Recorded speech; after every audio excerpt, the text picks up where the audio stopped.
Sur quoi on... Enfin, je sais pas.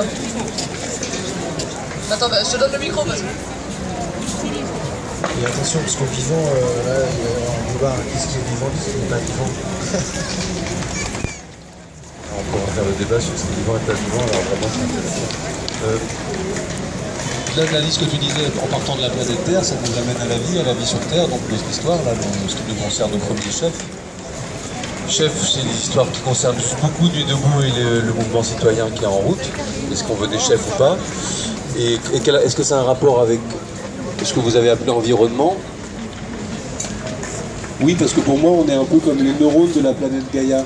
Nous tous, les gens, et pas que les gens, tout ce qui est vivant, et dans le vivant, peut-être même les pierres, j'en sais rien. Mais moi, je dirais simplement la nature. Voilà, j'aurais dit la relation entre l'homme et la nature, refaire la paix entre l'homme et la nature. En gros, c'est ça votre conversation. Hein? Comment on fait en choisissant la société, puisqu'il s'agit de choisir une société, Adèle, tu l'as rappelé, comment on fait dans la nouvelle société pour que l'homme et la nature s'entendent à nouveau à peu près, plus qu'à peu près, harmonieusement, sinon on est là pour rien. Et du coup, la première étape, c'est pas de choisir une société, c'est d'amener les gens à participer, à dire ce que c'est selon eux l'environnement idéal. Comment ils voient les choses. Bruno ? Quand on nous parle d'environnement actuellement, c'est surtout lié à la pollution. C'est lié au problème de disparition des espèces, à la dégradation de l'atmosphère. Donc, tu cherchais un terme tout à l'heure pour décrire quelque chose sur l'environnement, on peut appeler l'atmosphère, certains ont le terme plus radical de gaïasphère, qu'on pourrait utiliser aussi, c'est-à-dire toute la zone vivante qui est présente sur la planète. Et pourquoi prétendre qu'on en est exclu? C'est une façon de nier le fait que l'être humain est un animal, c'est nier le fait que l'être humain appartient à ce monde vivant, et donc c'est plus un point de vue idéologique qui prétend que l'homme est supérieur à tout le reste. Dans les mots, il y a ça, dans le mot environnement, il y a ça, tu dis. Hein, d'accord? Oui. Et donc, si on voudrait, dans un monde idéal, changer les choses, c'est replacer l'homme au cœur de cet environnement, de cette biosphère ou de cette gaïasphère, comme vous voulez. Tu m'as coupé, je ne sais plus ce que je voulais dire. Bon voilà, j'ai retrouvé, je reviendrai. Non, prends le temps, on est pas... Je reviendrai plus tard. Moi, par rapport à l'environnement, j'ai juste un petit mot à dire. C'est comme on a pu le voir là pendant quelques jours cette semaine, le pic de pollution, où 97% de pollution dans l'air, ce qui fait quand même très très mal pour beaucoup de personnes, dont personnes âgées ou personnes asthmatiques, dont moi-même j'en ai eu l'épreuve. Ce qu'on pourrait changer, c'est que tout simplement que les gens qui préfèrent payer des amendes à 22 € et de laisser pourrir une planète complète avec leur carburant de merde, en sachant qu'il y a un pic de pollution très moins élevé, tout simplement interdire et faire comme aux Pays-Bas, il se passe une ville sans voiture. Ou bien sûr, une ville à la voiture électrique. Et là, on pourrait un petit peu, je pense, être plus tranquille au niveau de la pollution et au niveau tout simplement de la nature. Après, sur les voitures électriques, si on avait tous des voitures électriques, je sais pas si la pollution elle serait mieux, mais... Bonjour, il faut savoir qu'au niveau Air Paris, qui appartient à la maire de Anne Hidalgo, à la maire de Paris, ils ont baissé les taux de Air Paris. Ils ont baissé les taux, c'est pour ça qu'on a eu des années de pollution, en état de pollution depuis des années de toute façon. Ils ont baissé il n'y a pas très longtemps les taux. Donc ce qui explique que maintenant, c'est la suite logique du fait qu'on se fait un Paris propre, que les rives de la Seine ont été coupées, les quais, voilà, les quais de Seine ont été coupés, c'est la suite logique, mais Air Paris, ils ont baissé les taux, ceci dit, on est empoisonné, je ne comprends pas. Les taux des gens. Les taux de quoi, tu dis? T'as du plomb, t'as de la dioxine, tu as toutes les saletés pour respirer, les particules fines du diesel, une essence surtout du diesel d'ailleurs, une dernière moteur diesel, mais ils peuvent pas parce qu'ils sont tellement fixés pour que les gens puissent avoir des voitures au diesel. Voilà. Voilà, bon, ouais, c'est entre guillemets. Merci pour la précision, en tout cas pour Paris. Ça nous concerne à mort, là, c'est ce dont parlait... Donc pour les gens qui passent, pour les gens qui viennent d'arriver, on est sur l'atelier Quelle société veut-on de Debout Éducation Populaire. Et aujourd'hui on parle de l'environnement. Donc déjà on peut redéfinir ce que c'est que notre environnement et dans quel environnement on veut vivre. Voilà. Donc venez participer, n'hésitez pas à dire ce que vous pensez, ce que vous avez envie de dire. Et voilà quoi.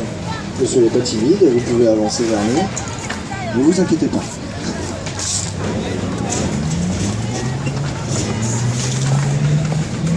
J'ai essayé de reprendre le fil de la...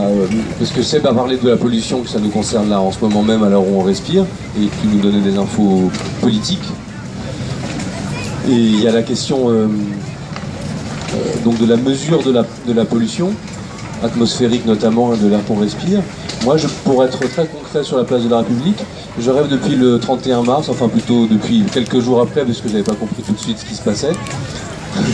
Je rêve que sur le toit du Fluctuat Necmergitur, on installe une petite plateforme où on fasse ce qu'on veut, et que pour l'instant on se contente de poser la question et d'en débattre et de créer du lien. Mais mon idée première, c'était d'y installer un laboratoire citoyen indépendant avec les associations qui travaillent déjà dans ce domaine-là, de mesure, de contrôle de la qualité de l'air, enfin contrôle de la qualité, je ne sais pas si c'est le mot, mesure de la pollution atmosphérique indépendant citoyen, comme fait la CRIRAD pour le nucléaire, et comme font d'autres associations déjà qui pourraient s'investir dans cet espace-là, et on les laisserait faire parce qu'elles sont déjà fortes. Proposition. Voilà une proposition concrète, merci beaucoup. Donc est-ce que quelqu'un veut participer ?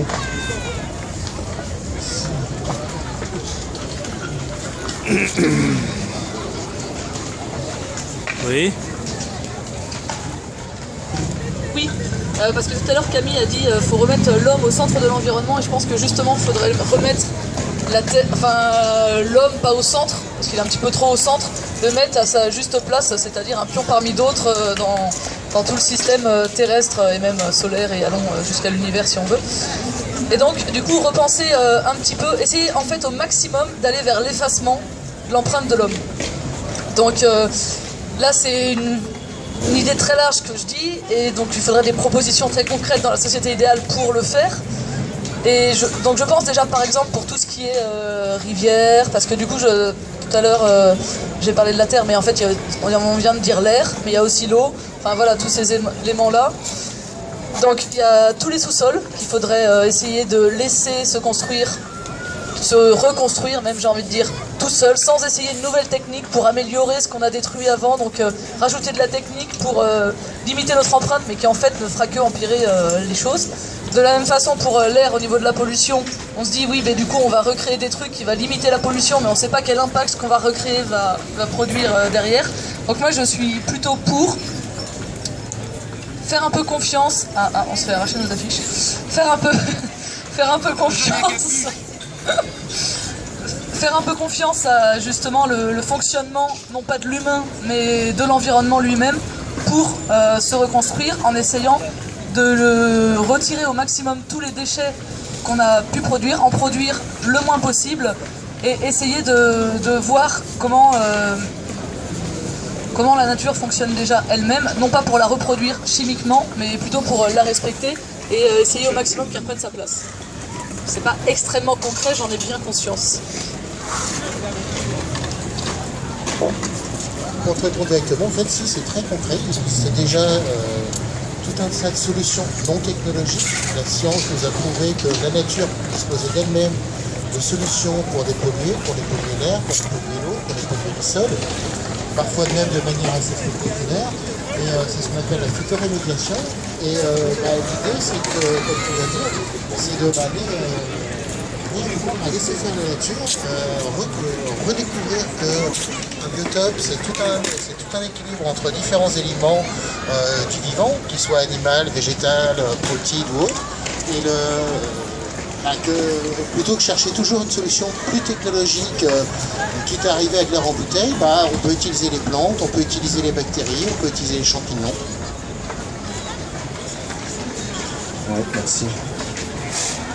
Oui,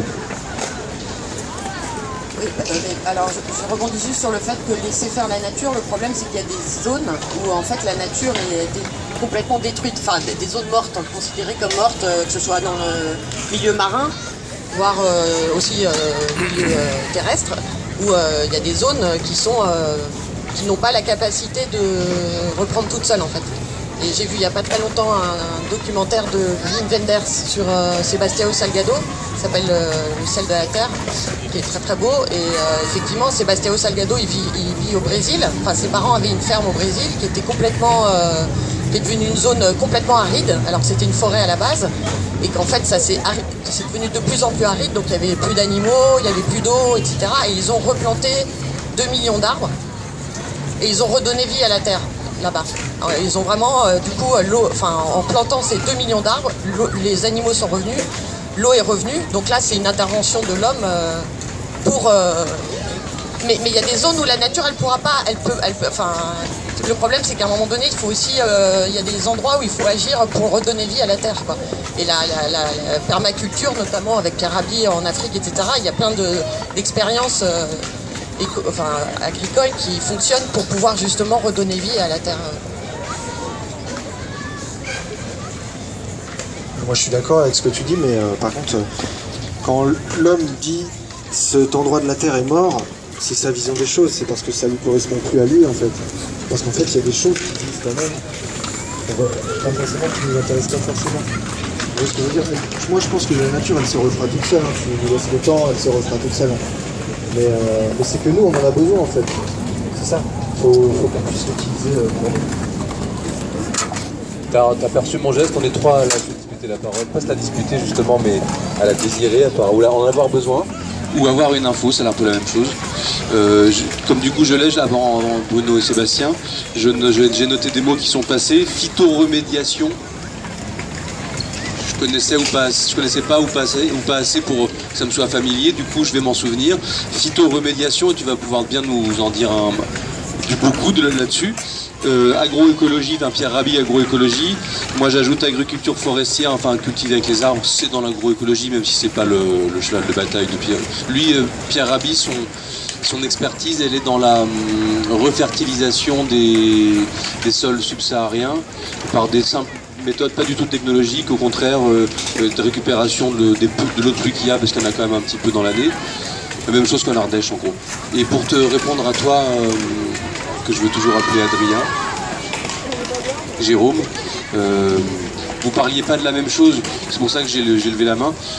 Bien sûr que dans les zones désertiques il y a de la vie et une vie sublime, mais là je crois que toi, dont je connais pas le prénom, Camille, tu parlais des endroits qu'on a détruits, nous, soit avec des produits chimiques, soit avec trop de béton, etc. Et effectivement, là, tu as raison, de toute façon, la nature reprendra ses droits, mais on a quand même, pour mon point de vue, une surpopulation mondiale qui fait que les espaces sont très disputés, pas seulement la parole.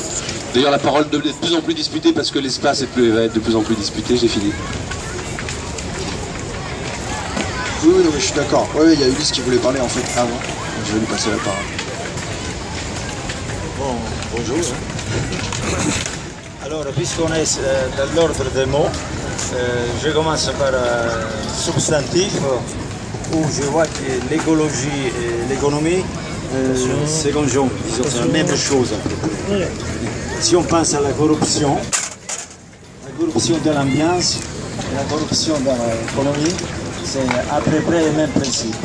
Je ne sais pas si je me suis expliqué, mais la corruption de la nature corrompue, c'est évident, et une économie corrompue aussi, c'est évident, mais étant à le même objectif. Moi je crois que quand on commence à descendre dans les détails, les déserts, la pollution, tous ces détails qui concernent l'homme, le provoque, sont insignifiants par rapport à la corruption, qui est bien plus grave parce qu'il s'agit d'une chose de l'esprit. Et si on me demandait dans quel monde voudrais-toi vivre, moi je voudrais vivre dans un monde où on respecte l'ordre des choses, l'ordre de la nature. Voilà. Si on sort de l'ordre, c'est évidemment qu'on va faire un mur, puisque la nature impose l'ordre. Et si on s'oppose à l'ordre, eh bien on paye après. Tout simplement, je porte l'exemple de la vitesse. La première fois, parmi les premiers jours, je suis venu ici sur la place, j'ai parlé de la vitesse et j'ai dit la vitesse c'est un vol. La vitesse c'est un vol et on le voit pratiquement en réfléchissant un petit peu. Il suffit de baisser la vitesse d'une voiture et la pollution baisse. Si on augmente la vitesse, on prend de l'avance, c'est-à-dire on consomme de l'énergie sur le temps à venir. Dans ce sens, la vitesse c'est un vol.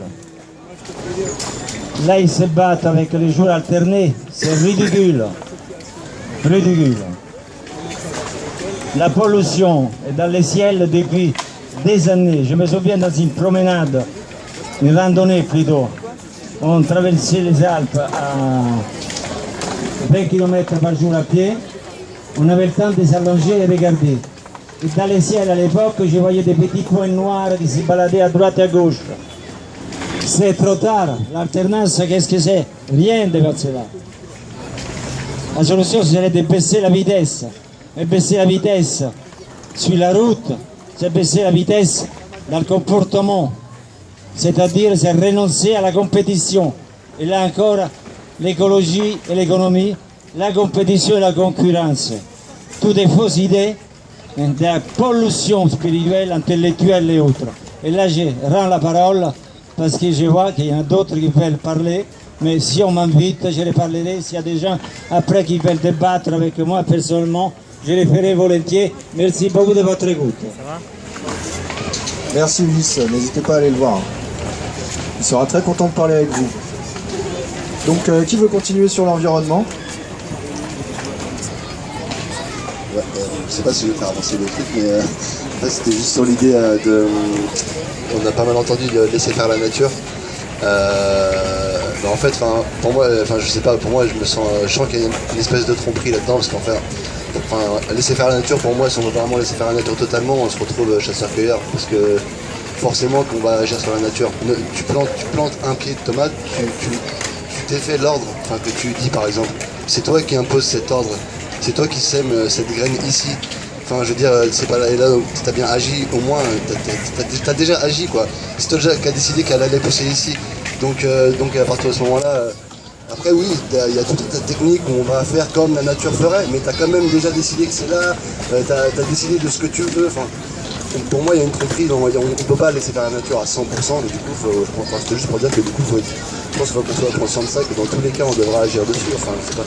Dans tous les cas, on doit agir dessus, et après, voilà, savoir comment. Enfin, ou alors on n'agit pas dessus, mais c'est ce que je disais. Je crois que le seul moyen de vraiment pas agir dessus, c'est enlever tous les barrages, enlever tous les, comme tu disais, laisser tous les sous-sols tranquilles, et après devenir chasseur-cueilleur, parce que sinon, voilà, ça marche pas. Donc je sais pas si j'ai fait beaucoup avancer. Au final, tu fais partie de la nature, c'est ça le truc. Ouais, tu agis sur elle, mais toi t'en fais partie, donc c'est la nature qui agit tout court, tu vois. Parce que toi tu es la nature, dans l'idée, en tout cas dans son idée, c'est ça, tu vois. Et du coup forcément, après tu apprends à la suivre, je suppose, moi c'est ce que je comprends en tout cas. En fait, je voulais intervenir, j'ai répondu en partie à la question. Quand je disais laisser faire la nature, je précisais que l'homme faisant partie de la nature, pour changer ses comportements, de travailler à aider la nature dans son travail de soins, de son travail d'auto-guérison. Par exemple, là, on avait parlé des sols qui sont désespérément pollués. Bon, on a découvert, par exemple, qu'il y avait des plantes qui étaient capables d'extraire les métaux lourds du sol, voire même certaines qui sont capables d'extraire les radionucléides du sol, c'est-à-dire que à terme, on pourrait dépolluer un sol radioactif. Actuellement, un sol radioactif, il faut compter 25 à 100 000 ans pour qu'il se dépollue tout seul. En l'aidant, en utilisant des plantes médiatrices justement capables d'extraire des radionucléides, en particulier les champignons et les lichens, on pourrait arriver en théorie à un résultat de 3 à 4 000 ans. Ce qui est quand même un formidable progrès, même si c'est à très longue échelle. On a même découvert les plantes qui étaient capables d'absorber l'uranium, le plutonium. C'est-à-dire qu'une substance qui n'existe pas dans la nature. Et la raisons de sécurité et même pour des raisons même économiques, je pense qu'on est inévitablement obligé de passer par la technique. Maintenant, la technique en soi, c'est pas mauvais. Ça peut aussi, par exemple, l'énergie solaire, etc. Donc voilà, moi je suis plutôt partisan de l'écologie sociale, de Pouchkine, mais tout en étant effectivement très attaché aux valeurs de la nature, d'où l'idée de sacraliser la terre, l'air et l'eau. Alors justement, sur où on en est avec la technologie, par exemple les RFID, par exemple, le problème, il y a plein d'exemples, c'est ça où on dévie de ce qui pourrait être bien vers... et c'est notre état d'esprit général, malheureusement. Alors, on ne va pas pouvoir le limiter, cette histoire-là. La technique, qu'on le veuille ou pas, quand on se projette, elle sera là. Et donc, le changement à faire est du côté mental. Par exemple, sur l'état d'urgence, tous les moyens d'espionnage mis en œuvre, etc. La technique permet des tas de trucs et on prend le penchant le plus pire le plus souvent. Et nous, par exemple, on s'en sert pour faire des transmissions avec, comme hier sur la place d'Hôtel-de-Ville à Alep. Et la technologie qui permet de bombarder, ben, elle bombarde. Hein. Donc, c'est pas possible de prendre une position générale. Et donc, on ne peut pas prendre une position théorique, avec des idées théoriques là-dessus. Et ça, oblige à réfléchir autrement et pas, comment dire, pas trop par concept. Merci. Je vais lui passer la parole parce qu'il n'a pas encore parlé. Il y a plusieurs tours de parole, c'est incroyable. Les gens, ils ont envie de parler maintenant. Donc il y a des gens qui sont arrivés, donc j'ai envie de rappeler juste le thème quand même du jour. Super. Donc aujourd'hui, on parle de l'environnement. On est sur l'atelier Debout Éducation Populaire. Quelle société veut-on? Et on parle d'environnement. Et donc l'environnement, c'est pas que l'écologie, c'est l'endroit dans lequel on vit tous les jours et tout ce qu'on fait tous les jours. Moi, c'est juste pour rebondir sur ce qui vient d'être dit à propos de la technique, là. Donc évidemment, la technique, bon, on peut prendre des exemples, mais les exemples ne font pas la règle. Je rappelle toujours, hein, les exemples ne font pas la règle, c'est un truc qu'il faut se répéter tout le temps dans sa tête et à chaque fois qu'on intervient, parce que les exemples ne font pas la règle, voilà, c'est important. C'est pas avec des exemples, voilà. Donc la technique, c'est pour quelle fin? Évidemment, on voit d'un côté la technique, on peut avec des technologies arriver à soigner des gens, à faire des trucs assez extraordinaires avec des robots. On peut arriver à avoir une précision chirurgicale extraordinaire et aujourd'hui sauver des vies, quoi, etc. Et de l'autre côté, évidemment, il y a les bombes, etc. On voit les technologies militaires qui détruisent toujours plus et toujours de façon aussi plus... voilà, quoi. Donc... la question c'est quelle fin et la technique c'est qui possède la technique, et là je reviens sur l'interlocuteur d'avant. Oui, c'est ça, la technique elle doit être au service du peuple, il ne faut certainement pas la laisser à quelques personnes qui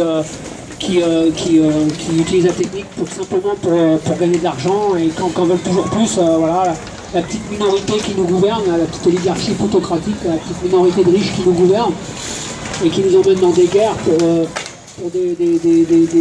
on sait même plus, quoi, parce que c'est des malades, quoi, ils ont de l'argent pour des milliers de générations, mais ils en veulent toujours plus. C'est assez bizarre, c'est une espèce d'hubris, de démesure folle, de domination, etc. Bon, bah, c'est ces gens-là qu'il ne faut surtout pas donner la technique, et la technique elle doit être au service du peuple, c'est le peuple qui doit se réapproprier la technique, ce qui n'est pas le cas. Hein.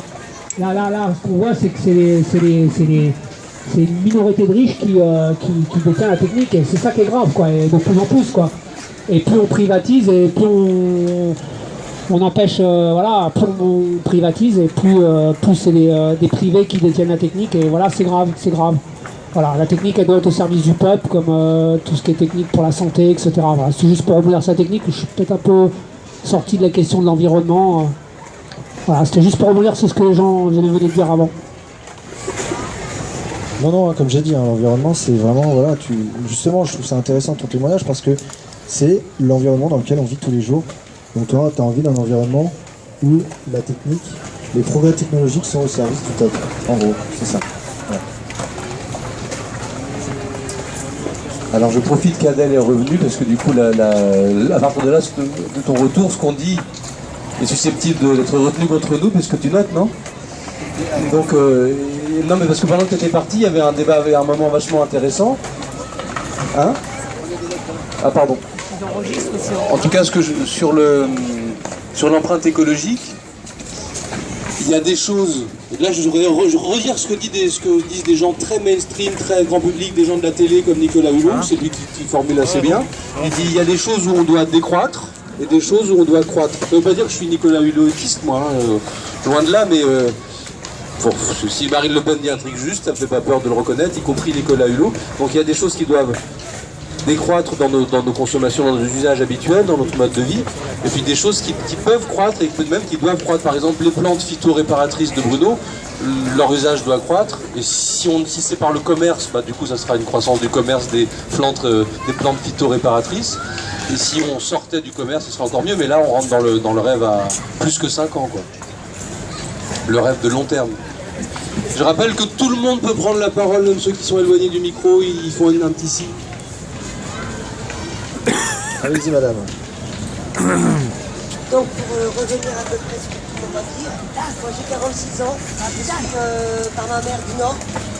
Je prenais de l'eau dans le puits, enfin pas moi, parce que ma femme prenait de l'eau dans le puits. On avait des prises dans le jardin, ça, il n'y avait pas de pesticides. Chauffer au poêle au charbon, et ben, c'était ma seule vie, et bien.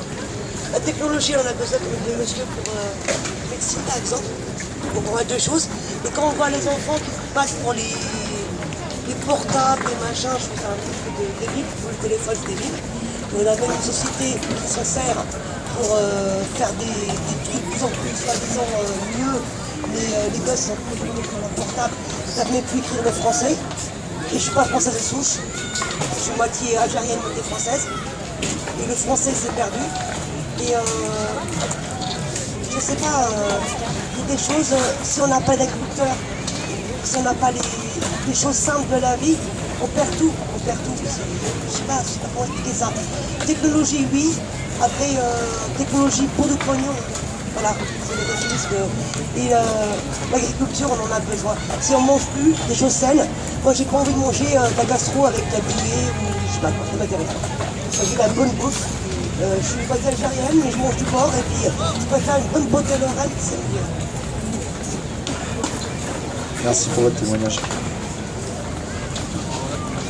Oui, je suis tout à fait d'accord que la technologie c'est une très bonne chose, même très avancée. Internet c'est formidable, les inventions aussi, l'homme peut se permettre tout, c'est bien, du moment qu'il a assez réfléchi sur les conséquences. Le problème n'est pas l'invention, c'est ce qu'on en fait. Ça c'est fondamental. L'homme a toujours été technologique, toujours avancé, toujours du progrès, c'est normal. Ce qui n'est pas normal, qu'à un certain moment on passe à l'automatisme. La machine qui doit remplacer l'homme. Alors ça, merci, je n'en fais pas. Et ce n'est pas une obligation d'y aller contre ces murs. C'est un changement fondamental des sociétés, aberrant. Et pourtant, ça sera l'œuvre de l'homme. Et l'homme fait partie de la nature, et ce sera peut-être l'œuvre de la nature aussi. Mais c'est là que l'homme peut intervenir, à aider la nature à se faire respecter. Parce que les animaux respectent la nature, c'est l'homme qui ne la respecte pas. Et c'est là que le combat politique a un sens. Le monde de demain, dans lequel je voudrais vivre, c'est un monde où j'ai le temps de poser. Un monde où j'ai un temps pour travailler. Le travail n'est pas une punition. Le travail, c'est une occasion.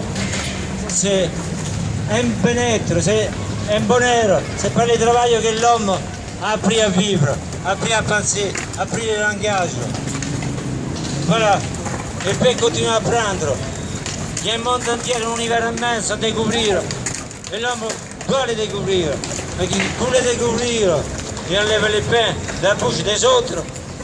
C'est là le problème. C'est la compétition, la concurrence, la vitesse. Ce sont des aberrations. La morale.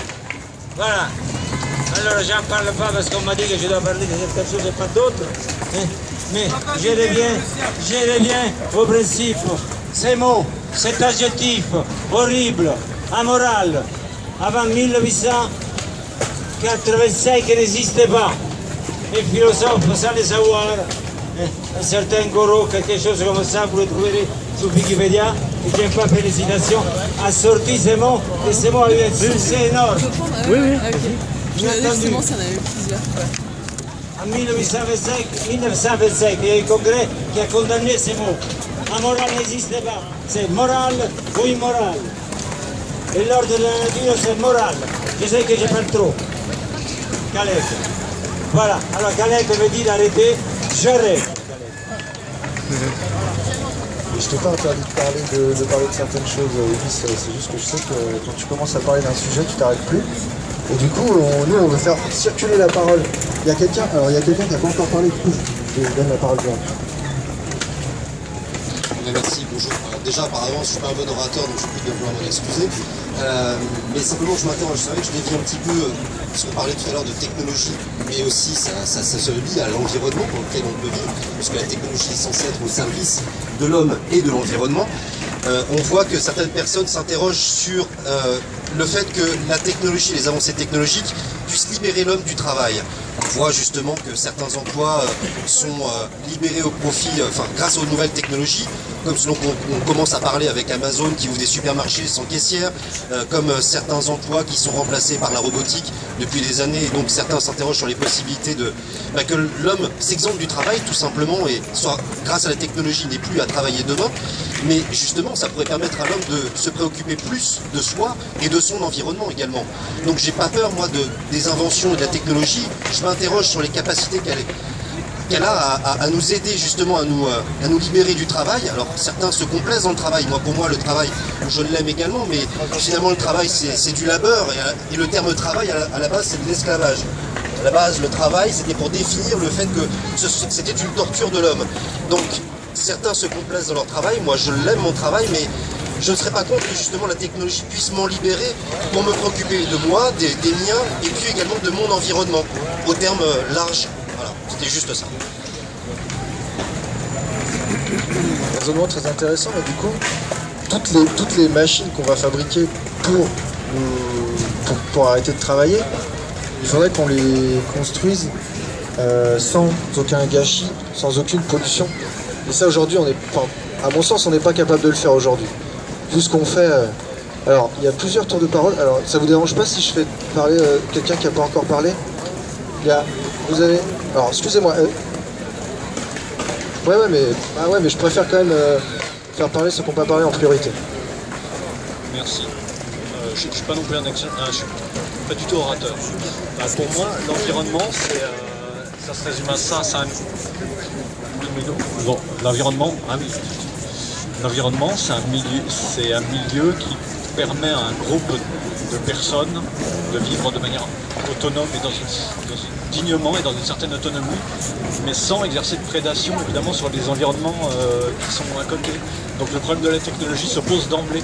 La technologie de toute façon elle n'est pas anodine, elle n'est pas neutre, elle n'est pas construite par des gens qui sont dans une tour d'ivoire et ensuite exploitée, mal exploitée par des commerciaux. En fait, comment elle est financée la technologie? La question elle est là.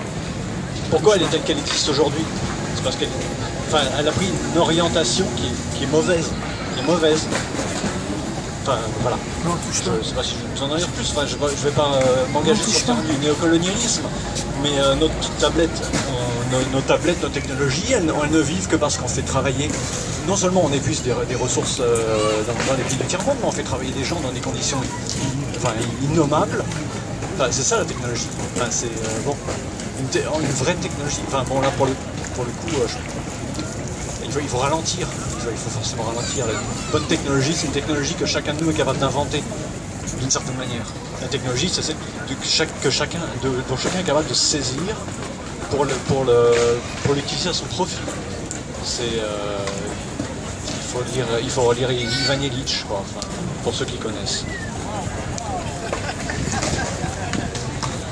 Attention, là, il y a des puristes. Et ouais, non, mais alors, ça, c'est vraiment très important de le dire. Et c'est un peu que notre bonheur, on le doit au malheur de certaines personnes dans le monde, en fait. Et je trouve ça important de le signaler parce que on peut pas, tout le monde ne pourrait pas vivre comme on vit aujourd'hui dans le monde. Ça serait pas possible.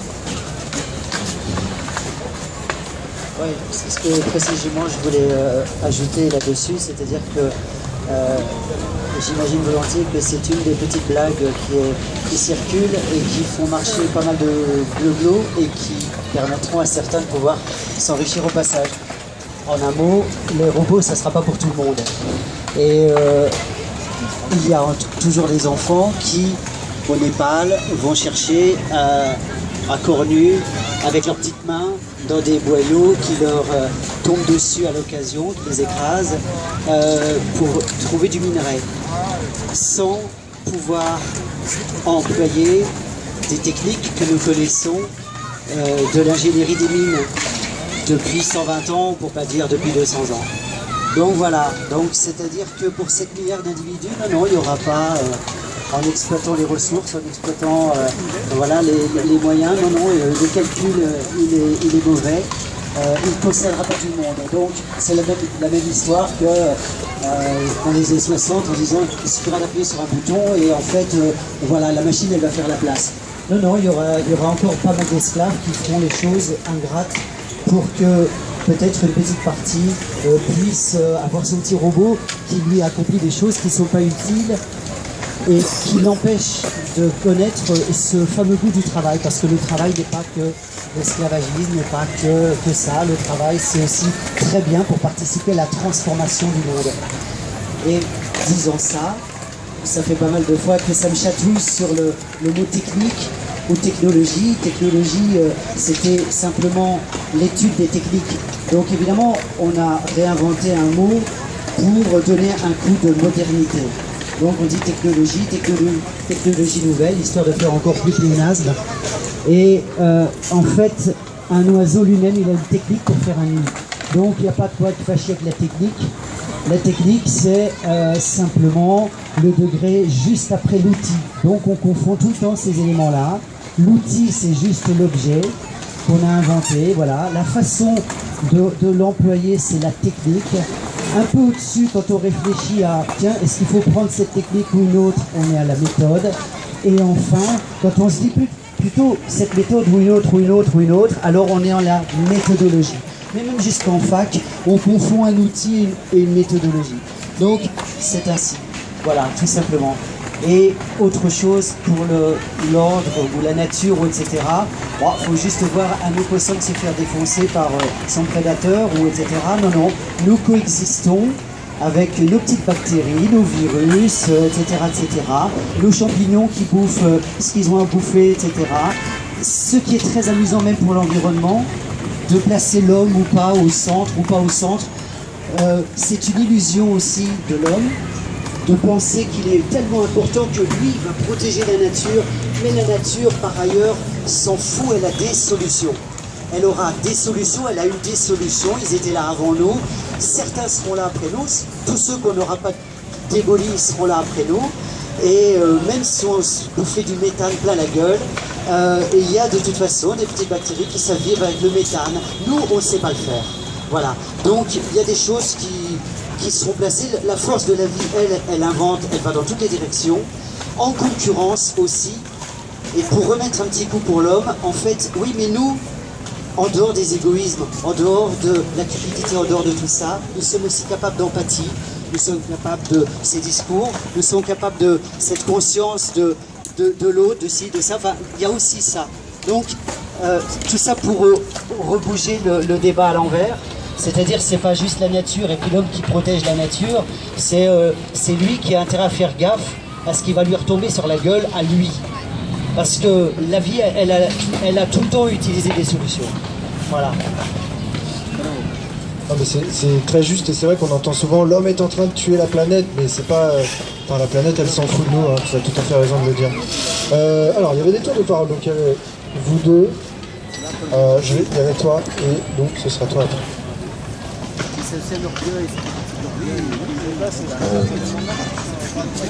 Merci beaucoup pour tout ce qui vient d'être dit. Là, les qualités sont d'extrêmement haute volée pour ce que je trouve.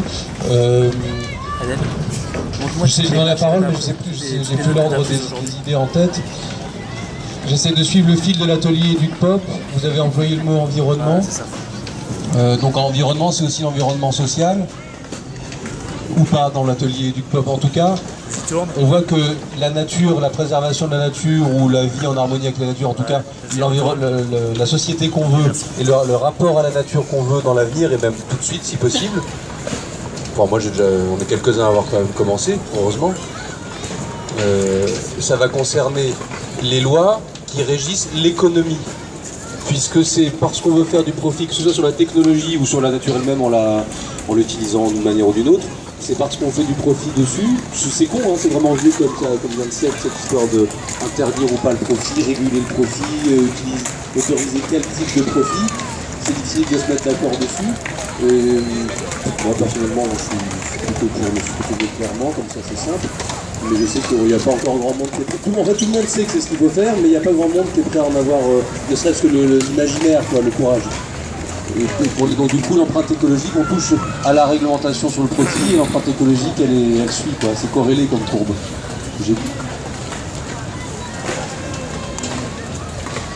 Donc moi je vais revenir sur ce que j'ai entendu sur le travail, quoi. La valeur travail, c'était ça un peu le marxisme aussi au 19e, on parlait de la valeur travail. Là j'ai entendu une personne qui me dit qu'elle a peur que les machines remplacent l'homme parce que le travail c'est bien, on peut transformer le monde, j'ai entendu aussi que c'est bien, c'est super, on transforme le monde, etc. Non mais c'est tellement vaste aussi cette histoire d'environnement. Mais c'est pareil, c'est des trucs d'intello. Quand on voit une personne qui travaille avec une pelle mécanique toute la journée et puis qu'on sait qu'au bout de 10-20 ans elle est morte, quoi, la personne, parce qu'elle est complètement escroquée à travailler avec la pelle mécanique, ou moi personnellement je travaille à la chaîne en usine, ben, moi je suis pour que les machines remplacent l'homme.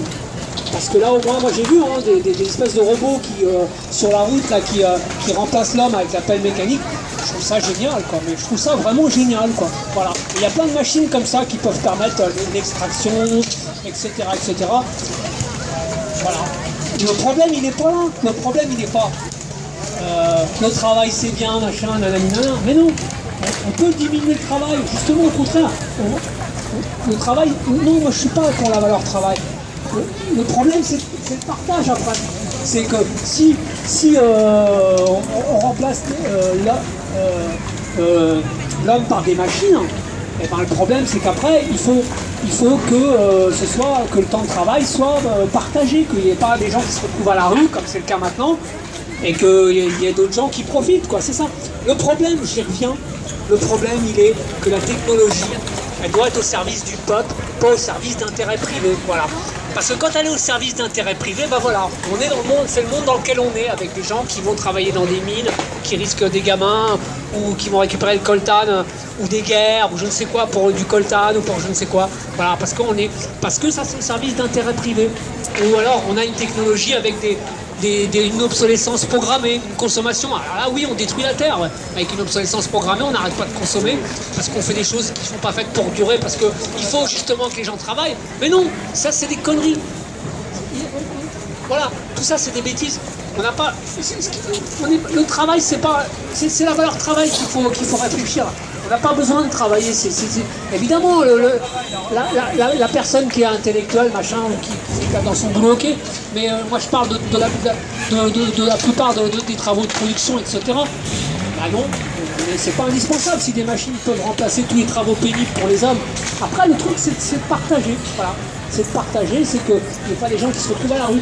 Donc il ne faut pas que ce soit une minorité, que le travail ou la technologie soit au service d'une minorité. Là, je me répète, mais qu'elle soit au service de tout le monde et que tout ça soit transparent. Et voilà, qu'on n'ait pas des délires d'obsolescence programmée, de consommation à tout va, toujours pour plus de profit, évidemment. Le profit, c'est une valeur aussi qu'il faut supprimer. Voilà. Et la valeur travail, il faut essayer de repenser le travail, c'est pas indispensable, on peut faire plein de choses sympas. Qu'est-ce qu'on appelle le travail, transformer le monde, etc. Voilà. Qu'est-ce qu'on appelle le travail? Alors rappelle le thème. Mais du coup, qui c'est qui fait la maintenance relou des machines en panne? C'est eux. On fabrique des robots qui réparent les machines, c'est ça? Ah, ouais, je trouve que c'est... En fait, à un moment, tu tournes en boucle un petit peu. Non, juste... Pardon, j'ai répondu. Mais je vais juste le laisser répondre. Et après, tu pourras répondre. Non, fallait pas y aller.